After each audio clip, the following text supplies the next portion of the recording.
Je suis Morgane et j'ai travaillé au sein du projet Missing Script.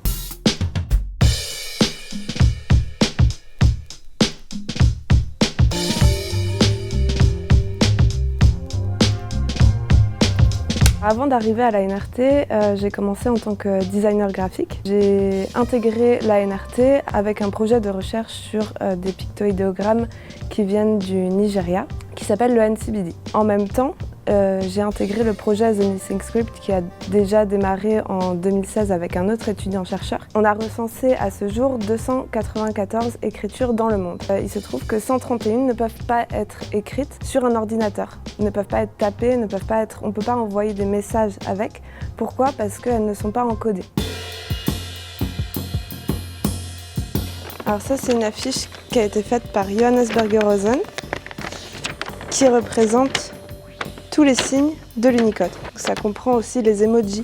Et on voit la place que prend le chinois gigantesque, alors que notre alphabet latin prend même pas une ligne. Donc on a travaillé sur une affiche pour représenter toutes les écritures du monde. Ces 294 écritures sont représentées par un signe emblème qui est censé représenter au mieux l'écriture. Là on peut voir la toute première édition de la fiche Missing Script. Le code coloré permet de voir en bleu foncé, c'est les écritures qui sont dans l'Unicode utilisées aujourd'hui. En violet, celles qui sont dans l'Unicode mais plus utilisées aujourd'hui comme les hiéroglyphes égyptiens.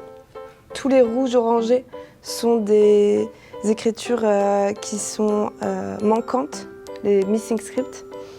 Et elles sont aussi différenciées entre le orange et le rouge, entre celles qui sont utilisées et celles qui sont anciennes. Donc ça, c'est des documents qu'on a fait avec Arthur Francetta où on réfléchissait sur la qualité des dessins et aussi la fidélité par rapport à l'écriture. Certains idéogrammes aussi, on demande une certaine précision en fait dans l'espace qu'il peut y avoir entre les lettres qui sont vraiment très importantes.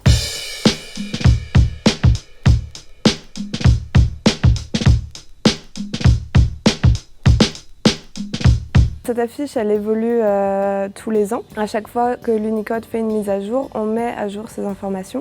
Donc il y a des nouvelles écritures qui sont encodées, il y a des écritures qui sont aussi découvertes. Donc celles-ci, elles viennent s'ajouter sur la fiche. Ce qui a été très riche dans ce projet, c'est qu'on découvre énormément d'écritures qui sont vraiment minoritaires, comme le nushu, qui était une écriture de Chine, inventée par des femmes, pour des femmes, et pour ne pas se faire comprendre des hommes. Du coup, j'ai travaillé un peu plus profondément sur l'écriture Elymaique, qui est une écriture ancienne qui n'est plus utilisée aujourd'hui et qui vient du sud-est de l'Iran actuel. Voilà un peu, là, c'est un des bas-reliefs qui vient des falaises de Tangé-Bhutan en Iran. La vraie difficulté, c'est qu'on part d'inscriptions qui sont gravées dans la pierre. Il faut commencer par le haut, toujours descendre. Comme c'est des inscriptions sur pierre, en général, on peut difficilement graver en remontant. En général, le tracé va plutôt de haut en bas. Donc ma méthode, c'était un petit peu un travail d'enquêteur pour essayer de déduire dans quel ordre et dans quel sens on faisait les tracés, pour essayer de représenter au mieux cette écriture qui est du coup complètement décontextualisée de ses supports et de ses contextes d'utilisation en fait.